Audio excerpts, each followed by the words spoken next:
Hello and welcome to episode 18 of the designfootball.com podcast. This is a Manchester United special. My name is Jay. I am the resident blogger on designfootball.com. Today I'm joined by the Soccer Nomad podcast and blogs, Austin Long. Hi Austin, how are you? Good, how you doing? Yeah, not too bad. Now Austin, you are a Manchester United fan, is that correct? That's correct. Okay. Now, the Manchester United home shirt has just been released for the 2016-17 season. What are your initial thoughts? Well, this one's really interesting because this one is a classic. This is a case of how the internet has changed this. I know that you and John and the guys from Football Act have talked about how kit releases used to not really be a thing, and then they became a thing, and now we knew months in advance what this was going to look like. Nothing really changed. I personally like this one. I think it's very reminiscent of the home shirt from, I think it was 2007 to 2009, sort of the all red, no contrasting color except for the white stripe down the back. And this is very similar to that. Adidas has moved to the stripes down the torso. So those are in white down the torso area. I really like solid colors.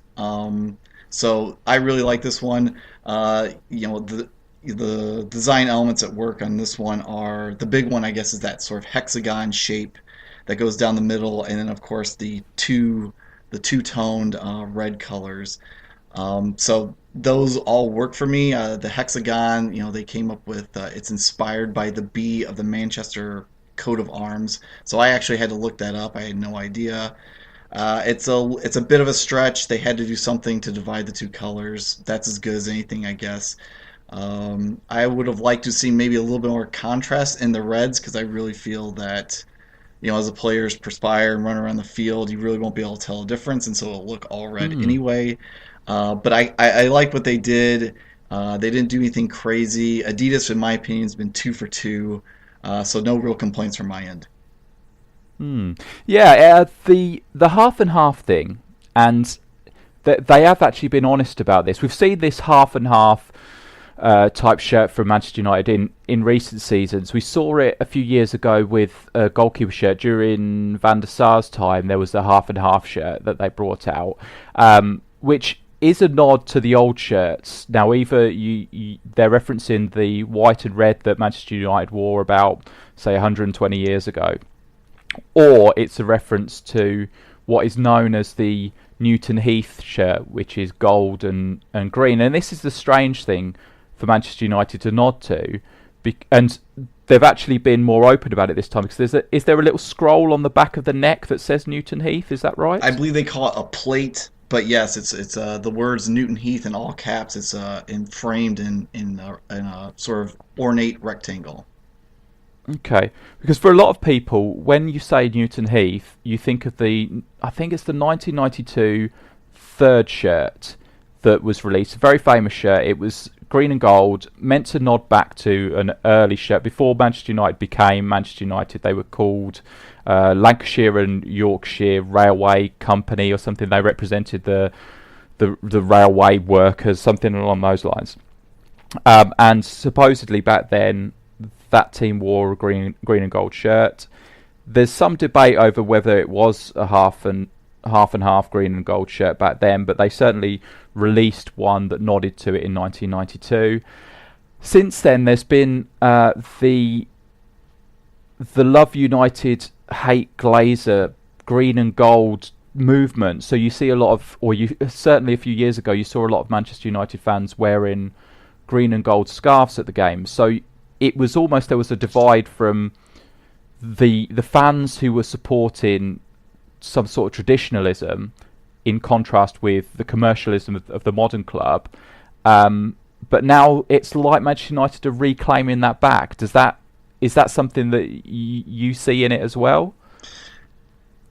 For me, as an American who's been following the club for 20 years or so, when that kit came out, all I could think of was it looked like for me, soccer jerseys are one color, and when it was half and half, it blew my mind. I had no frame of reference. I know, a lot of kit nerds out there can talk about kits from the 60s, 70s, and 80s and all that. I had no frame of reference, and I was just like, "This is crazy," and I loved it. I thought it was really different. And I didn't learn years until years later, sort of the historical background to all that. So then, that leads to the historical background and the current environment of the club. For the historical background, I mean, the guys at United Kits and Historical Football Kits have done an amazing job of research, and so I checked out what they had to say. And basically, in the 1880s, it's really hard to nail down what exactly United's shirt even looked like. It's a lot of guessing and a lot of assuming, and they did the best that they could. And there was the green and gold colors of the railways, so people assume that, and there's some reference to they bought a set of cashmere kits for them. So, you kind of connect the dots and you figure it had to have looked something like that. They look through old programs and news reels. That's a historical. I mean, if for me, I take United. If you really, what we know is from like 1902, Newton Heath became Manchester United. They have been red ever since. So it's red. In terms of referencing the Newton Heath in terms of love United. Love United, hate the Glazers. For me as an American, I don't get all of that. We don't have like people standing outside the bar where we watch games holding green and gold scarves saying, "Why are you going in there to support the Glazers?" Our United fans in America just love United. Now we might not agree with the transfer policy or the coaching decisions, but we love United. And the Glazers are, whether it's because they're Americans or because we don't have 130 years invested in the club, I don't know, but we just love United and we just love watching them. And for kit geeks like me, this is an interesting exercise in, are they trying to reclaim Newton Heath? What can they do to,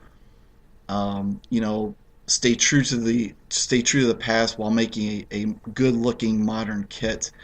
The whole Glazer element for me is not really important, and the Glazers will one day be gone. So I really feel that if they want to use Newton Heath colors, they should absolutely go ahead and do that.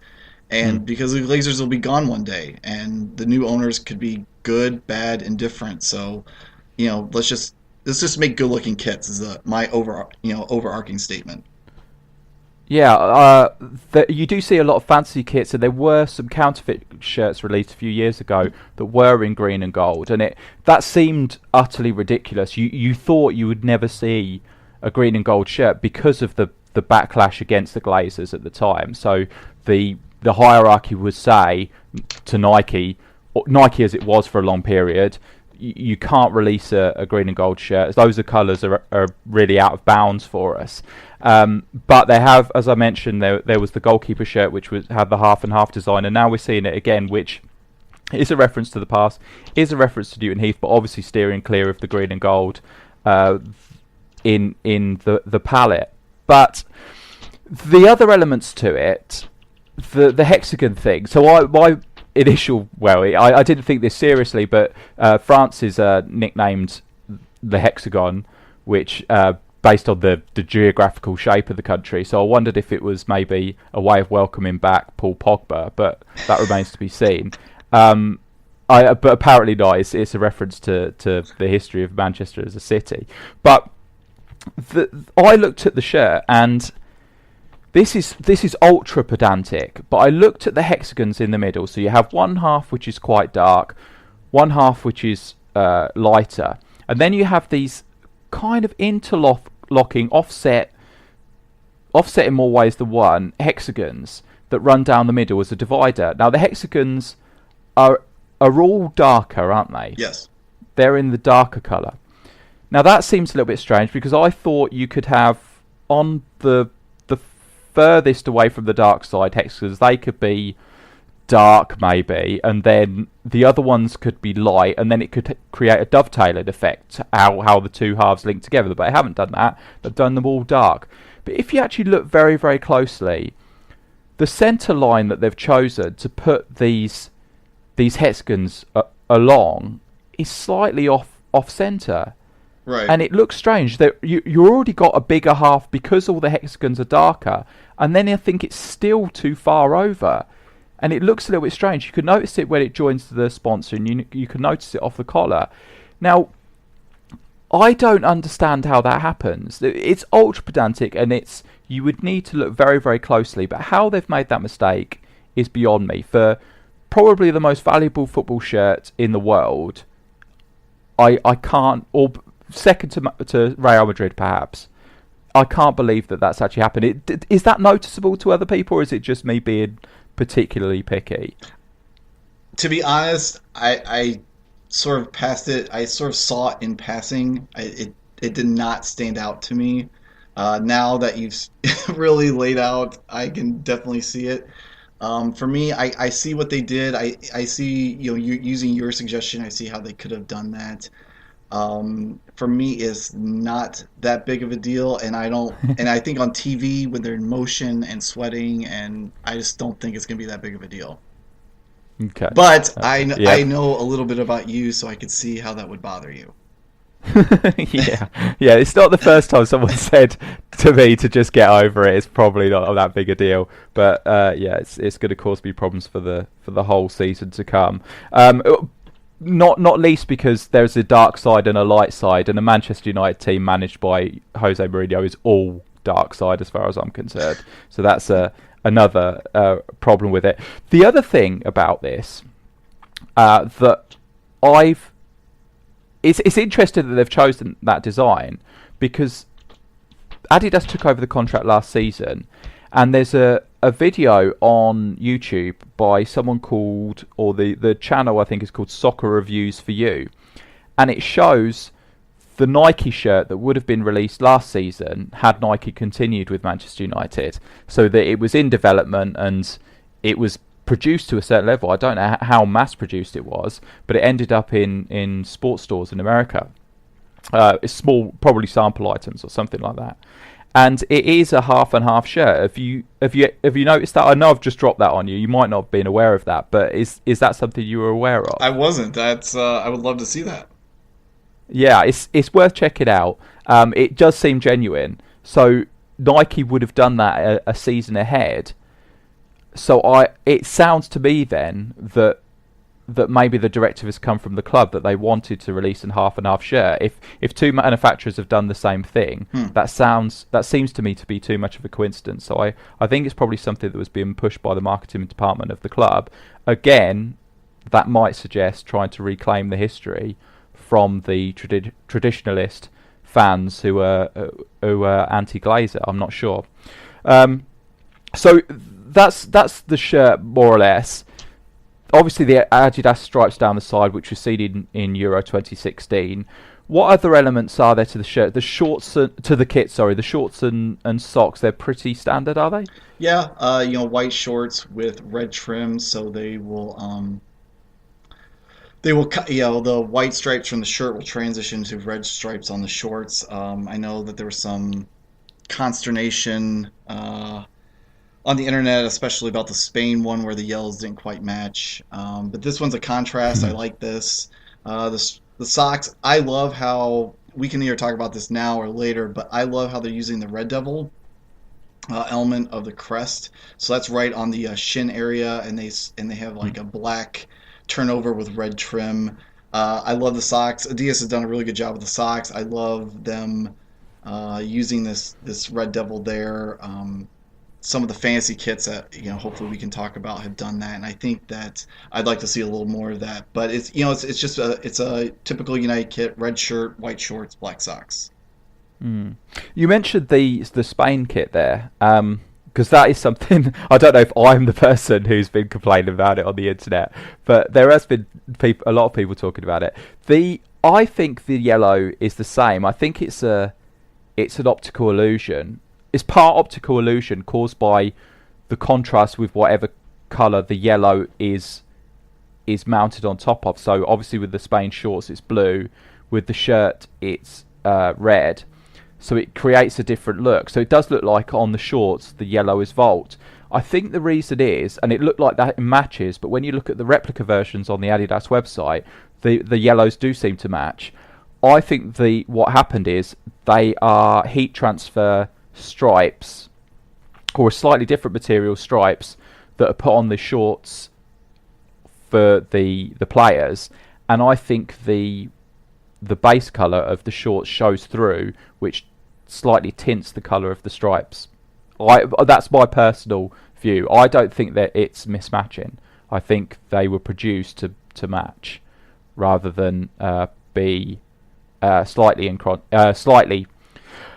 clashing colours like that. Is it something you've looked into maybe a little bit more than that, or does that sound? It wasn't like in plausible? researching for the Soccer Nomad podcast I did for year 2016. That was like in Mm, the back of my brain. We really talk about it, but when I watched one Spain game, it sort of came to the fore. And I think the one that really bothered me was that the Belgium trim was Volt instead of like a rich yellow, which made more sense. yeah. Um, but yeah, sorry, tangent alert for those who are. That's all right. That's our bread and butter. Tangents is what we're about. I personally, I actually quite like the Belgium, the Volt used on the Belgium kits. I think it's a nice twist on the colours. That was probably my favourite kit of that tournament, if anyone cares, which they probably don't. But that was yeah, I like that kit, and I like that they use the Volt. Okay, you mentioned some fantasy kits, because obviously on Design Football particularly, we've had competitions. Before Adidas took over the contract, we had a competition there to design an Adidas Manchester United kit. So are there some on there that you've seen that have caught your eye and you like the look of?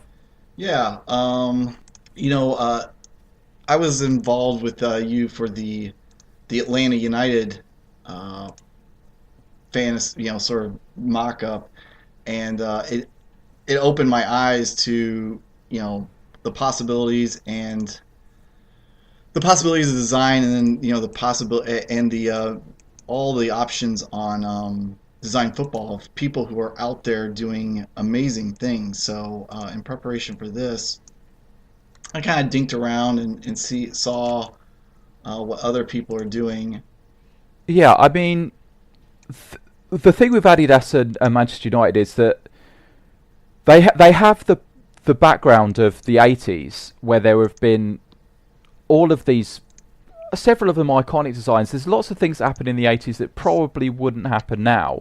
Obviously, they've brought back these three stripes down the side now, which was very rarely seen in that sort of time. It was one of the few shirts, European shirts certainly, that you can think of that had the Adidas stripes down the side.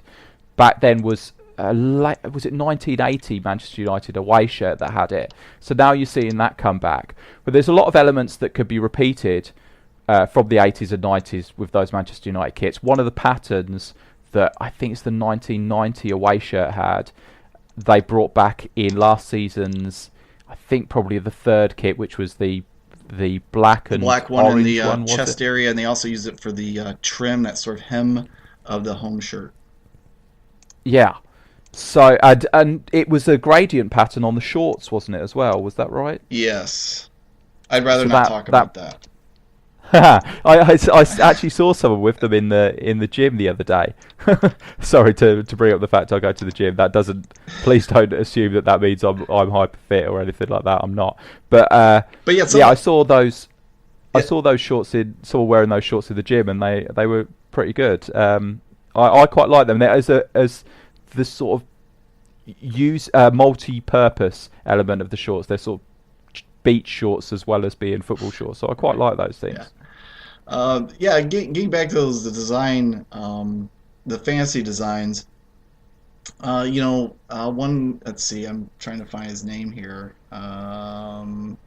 Lucas '08 did like we were talking about, green and gold half and half, and he used a Nike template, and it really, what I noticed about the fantasy designs that use green and gold, is that they work because the guys who designed them used Aon or some sort of sponsor, and it was all in black letters. And Yeah. I quickly realized that Chevrolet will look awful on these. Lucas '08's version has the black Aon is right across the middle, it looks fantastic. It's got an interesting collar, black shorts, and it looks great. But like you take his design and you if you put it in production with Chevrolet, it would look awful. Um, Yeah. Same for So let's see, it looks like Luke Corns did a nice one. He even did a when I was on for the MLS kits that jock tag element. He put like a red yeah. devil down on the hem, and I really like that one too. Yeah, the Chevrolet sponsor that this is something when we ran the competition on the website, uh, that was something that was up for grabs. The style of how the Chevrolet logo would be presented, and although we saw a few examples of it in the way that Manchester United have chosen, or sorry, the way the contract dictates, I would imagine it has to be shown. I don't think many people thought that that would actually come to fruition. People probably thought it would be in white as a contrast and it would just be the lettering. But to have the big cross design as well, that's quite surprising, isn't it? It's such a obtrusive sponsor, and does that take away from the design, do you think? So when Chevrolet was announced, I was like, okay, that's fine. And then when I first saw the mock-ups and the actual kit, um, it looks fine on. It looks fine. It's a little jarring to me. I'm hoping that they move towards getting rid of the word Chevrolet. That would be the first thing I would do. And the second thing is I would make the that sort of bow tie logo Mm. one color, monochromatic. It could be gold, it could be white. You can edge it in a contrasted color so it gives that sort of depth and shape to it. I get that. But I would just go one color because right now it's sort of gold, white. It's a bunch of different things. It just I like it on the Mm. red, not so much on the white. Um, a- and that's what I'm hoping that they do in the next couple of years. Yeah, Yeah, it's quite a brave move to do that. But I can see how it would. I can imagine it now, and I can imagine it looking very good. It could almost become iconic. That, but I don't think I don't. The reason why I don't think they do that is I would imagine Chevrolet in America is a huge car brand. So I don't know what percentage of the cars on the roads would be that, but it would be incredibly recognisable. Certainly the logo. Uh, in this country, I don't think it's the case. right. They don't have as big a hold, and I think maybe taking over the Manchester United sponsorship. Obviously, Manchester United have a global appeal, and they're trying to push sales in America. But I believe that trying to get hold of the UK market as well might have been a decent part of it. So, yeah, I wonder whether they'd be brave enough to remove the lettering. I think they And may I be. think I totally agree with that. I think what I quickly realize is this shirt and this logo is not for me as an American. It's for the European market. It's for the Asian market. It's to increase sales for them. I know before we started talking, Atlanta United released their shirt sponsor, and a lot of people thought that they would go local. Coca-Cola is local to Atlanta, and then a lot of people thought it would be that or one of the airlines. But they chose a brand that is trying to get a bigger footprint in the southeast. Coca-Cola, everyone in Atlanta drinks Coke. Literally everyone. Mm, They're not going to sell any more Coke by being on Atlanta United. The company American Family Insurance signed because they are trying to increase their footprint in this area. So you mm. get a bunch of Atlanta United fans running around with the shirts. You get the TV games. Now that's how you do that. Coca-Cola is not going to do that. So I think from the Chevrolet's point of view, they are trying to. This is a global play. This is not an American play. Yeah, yeah. It is a pity when sponsorship deals are arranged without actually considering what the kit geeks want, because Atlanta United without Coca-Cola on the front, that sounds like sacrilege, really. Or the other one would be Delta Airways, is it? Right. So one of those at least, but no, it's a shame. But we wait to see what those kits look like. Maybe we'll be proved wrong on that, and the other sponsor will work out better. Yeah. I just want to. Okay. I want to mention one more fancy kit. Yeah. Bico, Bico, put together a Yeah. home shirt using it maybe like a modified Vapor template. But like I talked about earlier, he has the trident of the Red Devil coming over one of the shoulders, and I really really like this one, and I hope that Yeah. Adidas or whoever the manufacturers in the future uses more of these elements.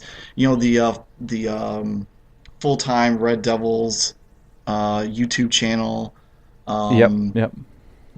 I like their logo, how it uses the trident, and I hope Mm. that more design elements do that too. So anyway, Yeah. the fantasy going through the fantasy kits was amazing, and there's some really creative people out there. That the one you mentioned there, I think it's a nod to the Adidas kits for about 1991, 92, that sort of time. The Adidas equipment, where the three stripes came over the shoulder as three. Dennis Hurley calls it obnoxious bars, I think. And I think that trident is, if it's the one I'm thinking of, that trident is used to kind of replicate that. Is that what we're saying over the right shoulder as the player wears it? Is Yeah, that right? I know that you guys have talked about the Liverpool shirts and that Yeah. '94 template, that sort of thing. Yeah, Yeah. I'm glad United never got one of those, but I know the template you're talking about. Yeah.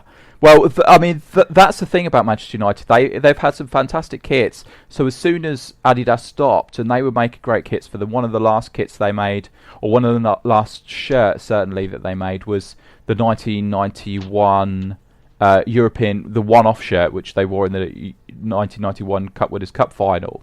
That was a really great shirt, and sort of very much of its time, and about as modern as you could get at the time. I remember them playing against Barcelona in that match, and Barcelona's kit, although it was great as well in its own way, seemed incredibly dated compared with the one Manchester United were wearing. So, yeah, they've had great kits with Adidas. And then when Umbro took over, there was some fantastic things that they did there, referencing the history, innovation in the styles, but also with a retro feel. So, yeah, pretty lucky overall, but it's a hugely marketable club. So the true effort really is going to go into Manchester United kits, you would hope. So the other ones we've got the away. We'll talk about the third kit, which I don't think is released yet, but we've seen enough leaks to be pretty sure of what it is. We'll get to that in a second. But the away kit is the blue one, is that right? Yes, this one, it's been out for probably about a month or so, and I really don't like it. Right. um, this one, so every couple years, Manchester United releases a blue kit as the home shirt. Um, in my research, from the late 30s to the mid 50s, it was used as the chain shirt, and recently it pops up every couple of years. Um, this one has several things happening. One is Adidas is using sort of this heathered T-shirt look. Mm. I think it started with, as far as I can tell, it started with Real Madrid's away from last year. It was sort of that gray, almost looked like they were wearing like T-shirt and shorts. And here in America, I think we hinted at on our chat about MLS, but the Seattle Sounders have that as their third shirt. It's a very interesting, very very vibrant light blue and contrasting sort of darker blue. But it's got these like elements in the shirt, so it is if you're wearing a t-shirt. So Mm. United got the treatment on that, and I don't mind the shirt so much. I don't mind that texture. What really bothers me is that they used red as the trim. I just don't think that works. It was used a couple years ago. For those that remember, in the early 2000s, sorry, the mid 2000s, there was a Yeah. Nike shirt with the blue, sort of that red bar going across the shoulder.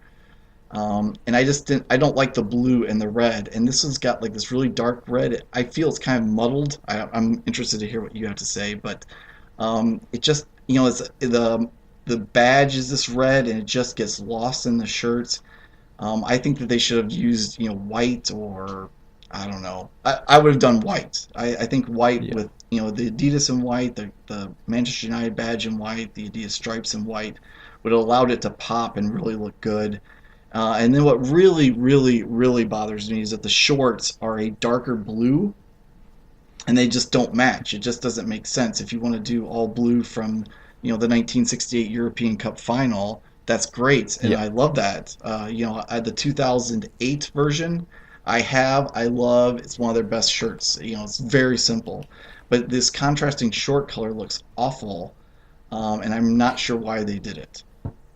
Yeah. So I think it's like a Marl effect. I think that's what a lot of people call it. Uh, yeah, as you say, Real Madrid had it last season with their grey kit. They had a grey and Volt yellow kit, I think. Volt yellow trim on it. And it was the same thing. You had a lightish shirt and then you had slightly darker shorts. And the only point at which it tied in and it looked like it matched was actually when the players were sweating a lot. And when the sweat patches came through, that tied in with the colour of the shorts. And and Which is and so United played Dortmund in ridiculous heat in Shanghai, and I saw that, and I was like, "Oh, that's why they did it." yeah, but that's a terrible, terrible thing, isn't it? It's you are drawing, you are creating perspiration. You are turning perspiration into a design feature, and I mean I haven't seen that since the global hypercolor T-shirts of the early 90s. Well, That's a strange yeah, I approach. don't know if you remember I think it was the Portugal from 2014. Their home shirt had that sort of blinds, so the alternating maroon colors, and when they sweat, it became the maroon of Portugal that you would associate with it. But until about the 60th minute, you didn't see it that way. Right. Okay. There is a phrase in France. People talk about mouiller le maillot, which means wet the shirt. So it's something that players will call. Sorry, the supporters will call out for and say, tell the players to wet the shirt, as in start running around a little bit more, put more effort in, start sweating, so we know you're actually trying. And I don't know. It can't be a nod to that. I can't believe that they're saying that. It's a nice marketing thing to say. They only really look like the team that they are once they start sweating. So until that point, where if they're not putting in a lot of effort, then they're unrecognisable. But they become recognisable when they're really putting the work in, and it shows that it's actually literally coming through. So Yeah, Adidas it's Soccer, if you're listening, you can rewrite your marketing materials and relaunch the shirts, and you can credit Jay and myself. yeah. Yeah, you can. Yeah, they can have that if they're brave enough to use that as part of their marketing. Then they can have that. That's fine. So that's the case with that shirt and the Real Madrid one. The other thing is that traditionally there has been a contrast in colours between shirt and shorts, and sometimes it's barely noticeable. But generally speaking, the fabric used on the shirt and the shorts is different. So the printing and the dyeing effects are going to have a different effect overall. So I remember a few years ago there was a Barcelona kit where the shirt would look orange in daylight, but I think under floodlights it would look pink. And that was a deliberate thing, which was a great thing. But it wouldn't have the same effect on the shorts. The first choice shorts were navy, but there were some orange slash pink change shorts for it, and those they wouldn't change at the same rate. So if you look at pictures from that time, you can see the change in colours. Certainly with the socks as well. So the player would be wearing an orange shirt, but would be wearing pink socks. But Nike's new thing is that the shirt and shorts are made out of the same material. Certainly is it the stadium version or the authentic version, whichever one the players wear, is actually made out of the same material, which they say is revolutionary. And then you could avoid this sort of thing. So Adidas are a little bit behind there, maybe, if they're still insisting that the shorts and the shirt are going to differ slightly. If that makes sense. Does that make Yeah, it sense? makes sense to me. I really think, the Nike that talking point for the new Vapor kit is interesting, and since I'm not a high performance athlete, I really don't know how all that works. But you do mention the sort of when players sweat or perspire, how the sort of the pictures of the marketing materials are not reflected on the on your TV screen. And there that's definitely an interesting element to kit design and all of that. I just think in this case, I don't. I think Adidas just made different shorts, just different color shorts Hmm. because. And I really don't think they were thinking about sweating through the shirt or under the floodlights or anything. I think it's just something they decided to do. Hmm. Which is a strange thing, isn't it? That's it. It's we've seen it. We've seen different tones. So about 5 years ago, there was a lot of thing in fashion as well as in football kits. So I think Bayern had a kit a couple of years ago that was part orange and part red, maybe. So there was so the putting together of these two colours that, generally speaking, traditionally you would describe as clashing.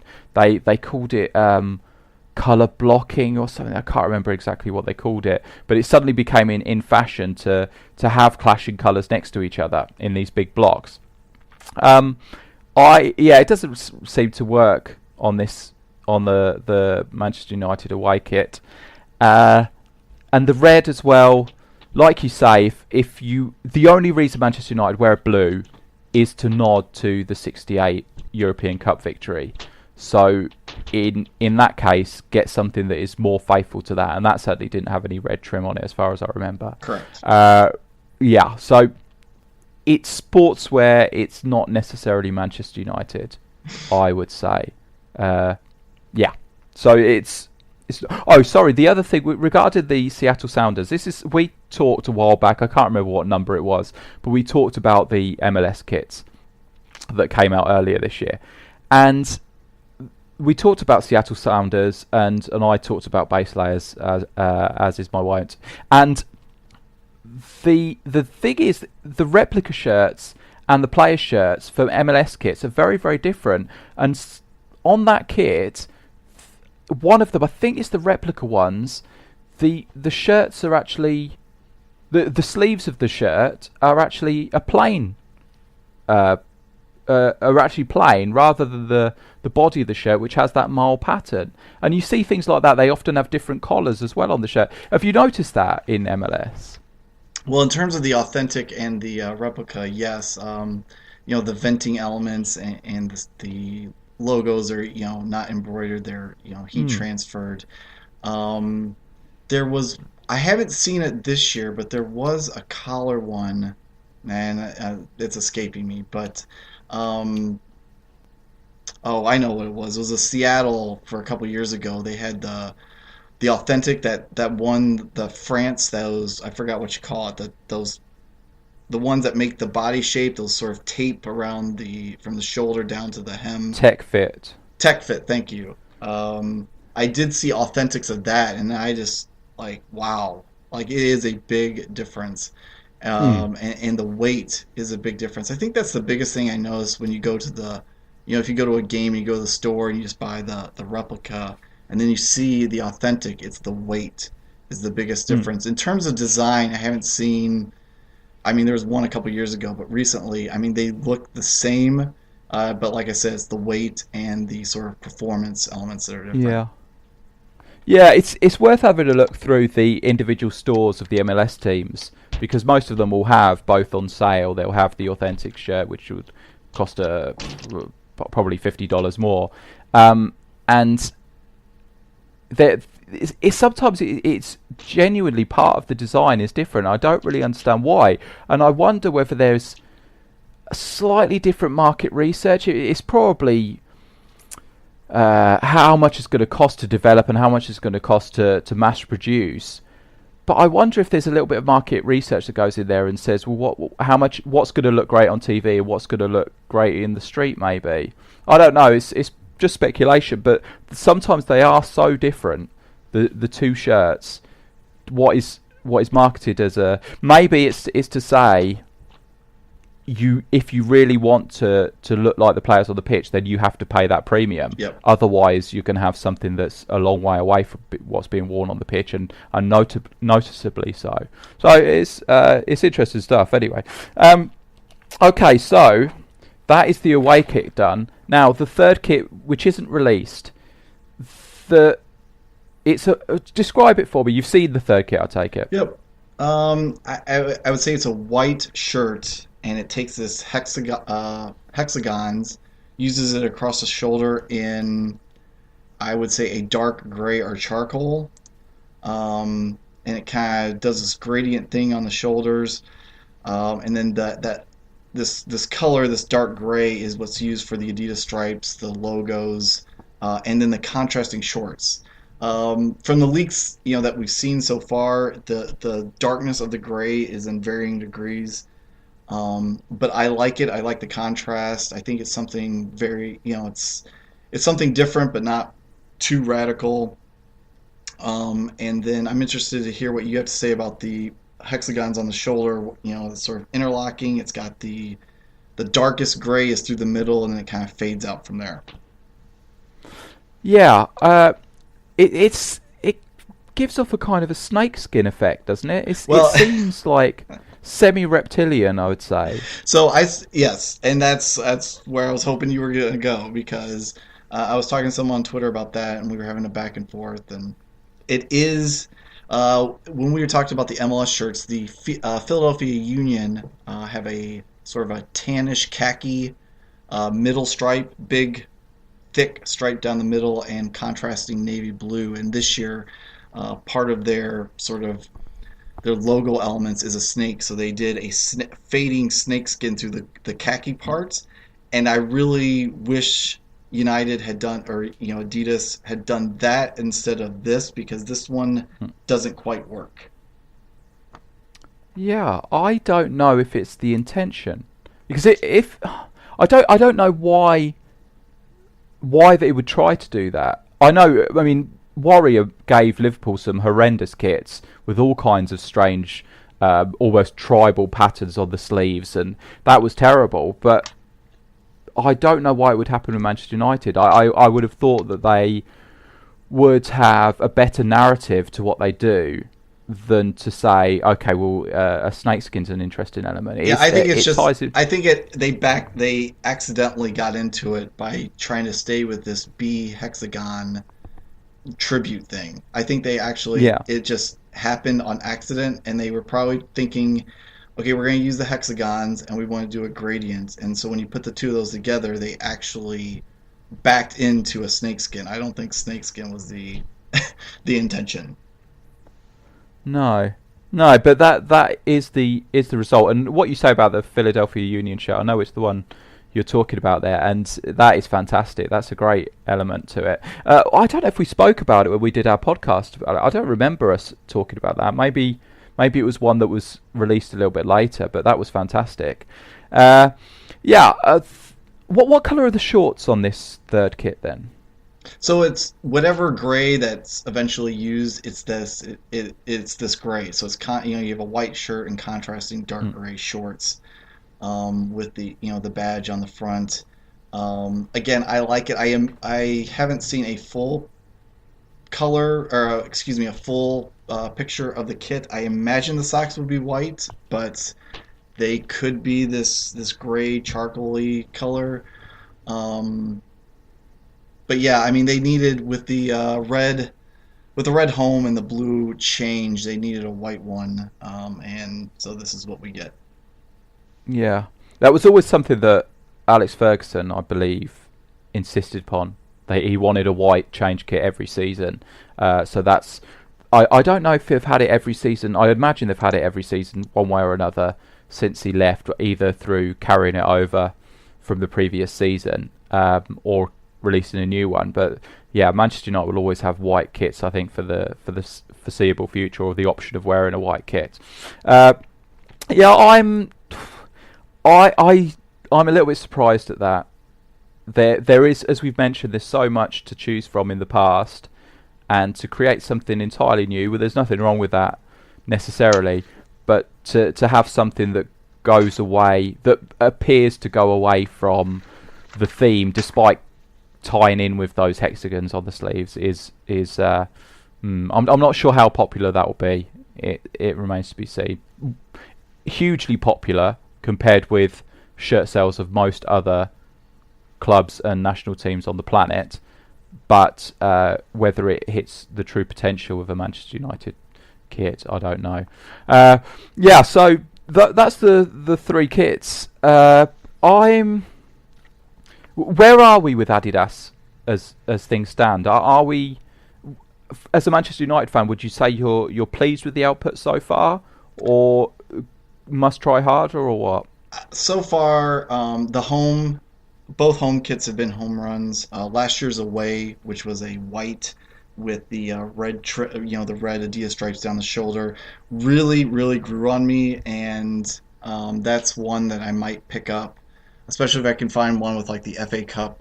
Sorry, that's the one they won the FA Cup final against Crystal Palace. Hmm. I might be willing to part ways with some money for that. So that was a good one. I mean, the black one from last year, the third strip, I didn't really like. I could never decide if it was red or orange trim. The shorts were absolutely horrific, and I'm glad they only had to wear them like once, I think, or maybe twice. I mean, they even used all black shorts, so they didn't have to wear them. Um, so I didn't really like that. I think again, had they done that shirt with a white trim, I think it might have worked because they only used that. I don't even know what to call it. That sort of M Adidas thing from the '90s. That's across the Hmm. chest, and if you looked at it in the right light, you could see it. Otherwise, it sort of blended in, which I like. I don't need it to be in my face. And then this, the away from this year, I don't get. I mean, I get where they're coming from. I think it's poor execution. So, and if the change is going to be what we think about, that's in the middle. It's not awful, but it's not awesome either. So they're about 50% in my opinion. Yeah, the other thing about the third kit is I would be more accepted of that design if it was a goalkeeper kit.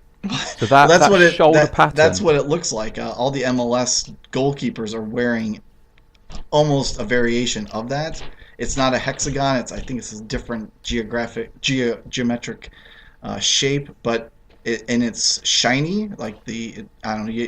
I'm sure you know what we're talking about. I'm trying to to Hmm. describe it for the listeners, but the shoulders have this geometric shape that's shiny, and it kind of looks like this United change shirt really looks like that. Excuse me, the United third shirt really looks like that, and that's not awesome. No, it's a strange one. The other thing about the kits, the United kits, so obviously Adidas Adidas's top club.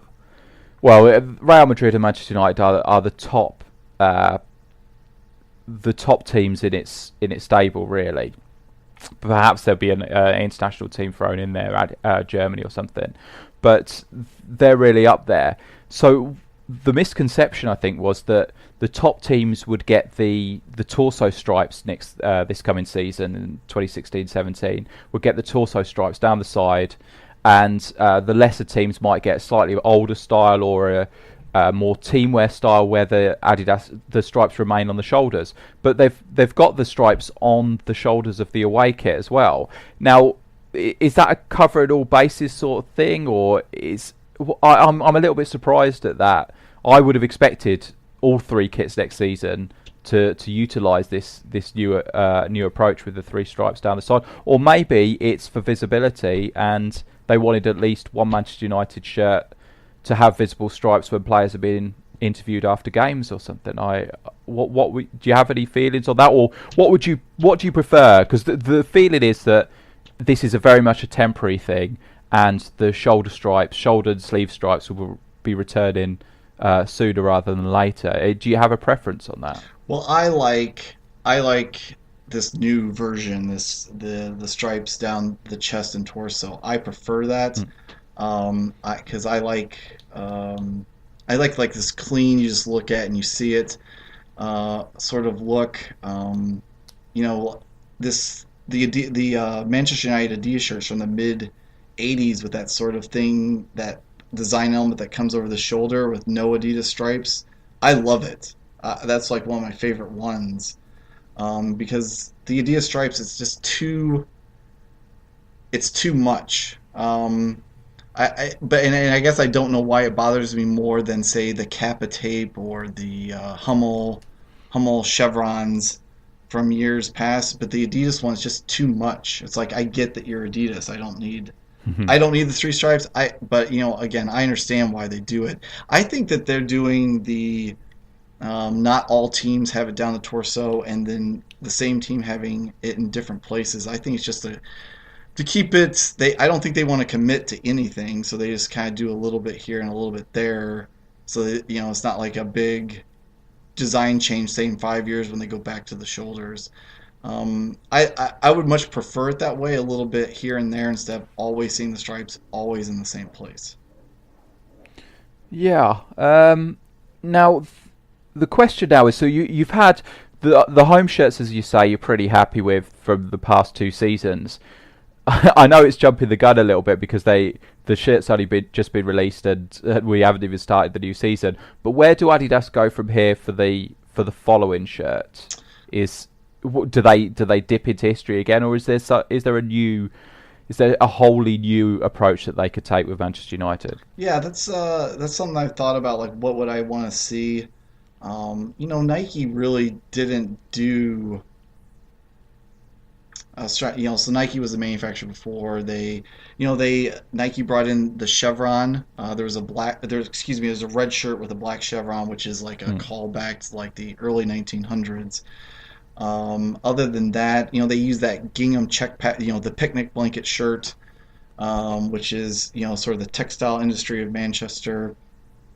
I guess what I would like to see, at least from the home shirt, is just keep it red, and then maybe like little hints. I mean, this hexagon that they used this year it's not awful, but it's a hint. I like the sort of how they kind of just like do a hint back to the past. I would like to see the laces come back. I would love that. I don't think that will ever happen, but I would love to see that. And then I would like to see, sort of these shadow patterns. I think they could bring that back in a small way, not like over the top 90s way. But I wouldn't mind seeing something used in that way.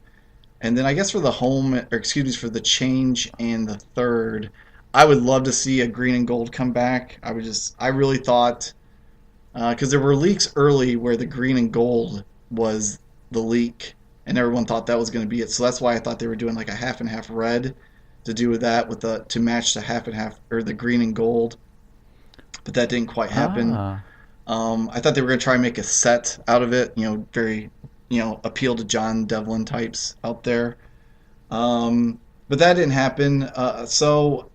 For me, the blue every couple years, just keep it tasteful.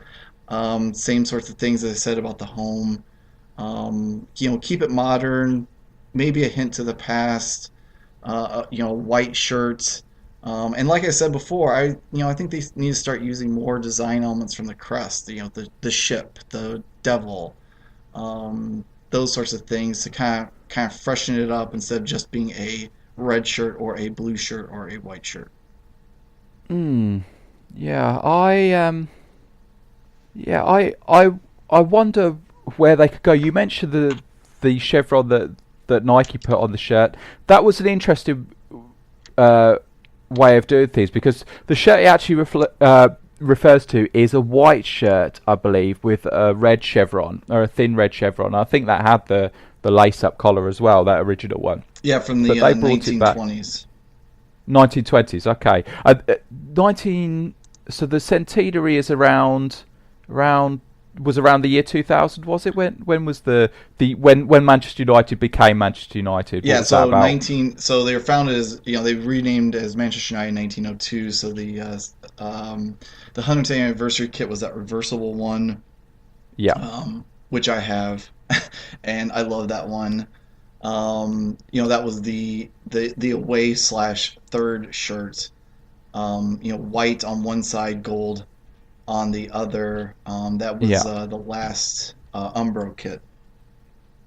Yeah, and I know those, and they don't stand up too well to be a wash, because they have heat transfers on the gold side. Certainly, I think they have heat transfer badges, and they don't tend to hold up too well.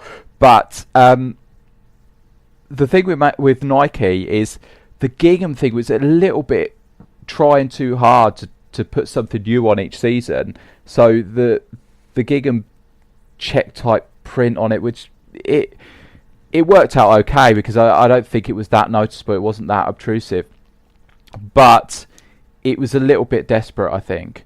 So whether or not Adidas will hit the same problems, and they're only 2 seasons in, and I'm a little surprised that they've gone with this hexagon thing so early, with when there are so many things that they can pick and choose from their earlier shirts. But I don't know if their idea is to start releasing the 80s shirts as retro models as well as part of the originals range. That's something that's open to them. I think they've done it with tracksuits and sweatshirts, that kind of thing already. But I don't know if they've actually done it with a shirt yet. Have you seen any actual shirts being re-released? Other than was it Toffs and some other stuff, I haven't Score Draw. I haven't seen anything from Adidas, but that's not to say they're not out there.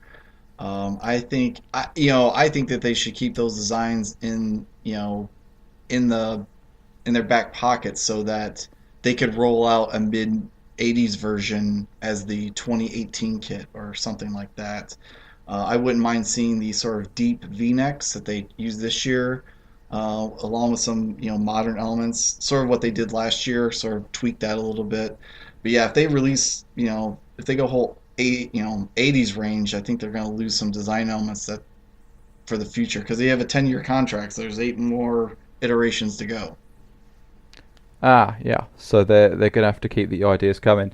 Yeah, it's interesting, and I am a little bit underwhelmed. I think when I remember being incredibly excited when I heard that Adidas were coming back, and so far the 6 kits that I've seen, it's not great so far for me. But I'm outside of it, so the key point, I suppose, is to appeal to Manchester United fans. You're reasonably happy with the home kits. The change kits maybe less so. I hoping for better in the future, and to have a second season where you're looking at it and thinking, not could have done better again, is a little bit of a shame. It's had its moments so far, but just the state of things today, I think we'd hope for more. The Euro 2016 and Copa America kits, I think turned out. I think I was very down on several of them, and I either softened or I just ignored those. I really like the kits from the tournaments this summer, and then I'm getting ready for the EPL preview show that I'm gonna do. And there's some really interesting designs, and what's really striking me is that there's 10 different manufacturers for the EPL season. It's interesting how there's all these new companies coming in with new ideas, and I think it could help, kind of push Nike and Adidas to be a little more creative, a little more risky, instead of just rolling out Adidas rolling out a solid body with stripes down the torso, or Nike just keep rolling out variations of this vapor template. Yeah, I think they are those. It's interesting that the manufacturers are deciding to put so much money so much money into one big team, or a lot fewer teams, but with a huge reach. So the international team, so Nike put a lot of money into France. Obviously, they're really trying. Rumor has it they're really trying to get hold of Germany as well. So they go for very big teams, but then letting some of the smaller contracts slip. It is quite exciting. The other manufacturers popping up. There's some very interesting things going on, and it does keep it fresh. But we will always look to the likes of Adidas and Nike to see what they're coming out with, and it's a strange time. The vapor kits have their good points and their bad points from Nike, but yeah, overall, perhaps a little bit of complacency setting in from a lot of the designers. So yeah, head over to designfootball.com and then you can see what everyone else thinks should be going on in the world of kit design. Austin, this has been fantastic. Thank you for coming on. wonderful knowledge of Manchester United. How can we get hold of you? So obviously you're on the Soccer Nomad podcast and blog. How do we get hold of you for those? Yeah, my blog is soccernomad.wordpress.com. That has all my posts on kits, and I post about memories through memories that have shaped my soccer fandom, if you will. I also have austinlong1974.podomatic.com. I do a lot of interviews with kit geeks like yourself and Rich and Chris, and I'm hoping to get John on the show. And J.R. Francis is Atlanta resident who joins me from time to time. So you have the occasional kit podcast. I also interview people, fans, especially here in Atlanta, and about who they support. I really find interesting that there's almost a dozen different supporter groups here in Atlanta supporting teams from all over Europe, and so I talk to them, try to watch a game with them, talk about the game, talk about the match, talk about their memories of clubs. So that's been really great to meet all these different fans. So yeah, so that's the blog and podcast, and you can follow me on Twitter at AustinLong1974. So I'm always scouring Twitter for the recent kit news and soccer news and rumors and all that, and having great conversations. Yeah, regarding the podcast, whenever J.R. Francis is on, that's certainly worth listening to. He's very, very opinionated. He doesn't really hold back, does he? He doesn't. He makes a good foil. I'm more down the middle, and he goes out there and he does not pull punches. And he's a graphic designer, and he has a lot of I feel qualified opinions about how colors fit together, design elements, very much like yourself, like the hexagon. Now I gotta go ask him about it, because I wonder if he saw that. He's a City fan, so we have that dynamic going on as well.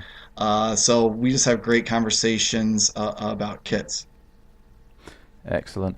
When you speak to the supporter groups as well, would definitely recommend listening to those podcasts where the different clubs around Atlanta, the different supporter clubs, mainly European teams, there's when their representatives come on the podcast, because there's some fascinating stories on those. Definitely worth a listen. And your podcasts tend to be a little bit shorter than these, don't they? What do you do, about half an hour at a time, is it? Yeah, I try to keep it around 30 minutes. The kit ones tend to go a little longer because everyone's got an opinion.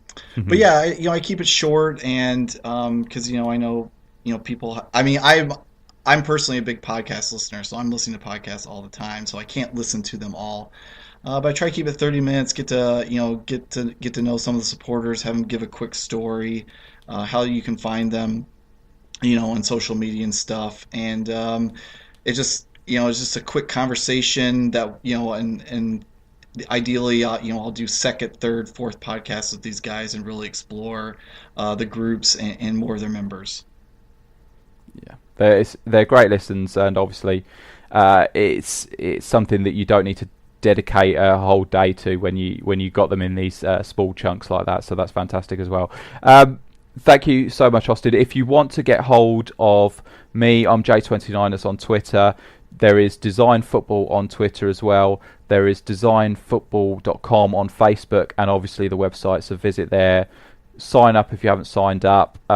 Upload designs. There's a strong community on there where people will give you encouragement. They will talk about how you can improve your designs. There are people who will offer templates you could use if you don't know how to design these fantasy kits. But if you just want to come along to visit and have a look, see what's going on, then that's great as well. So thanks very much again, Austin. Speak to you again soon, I hope.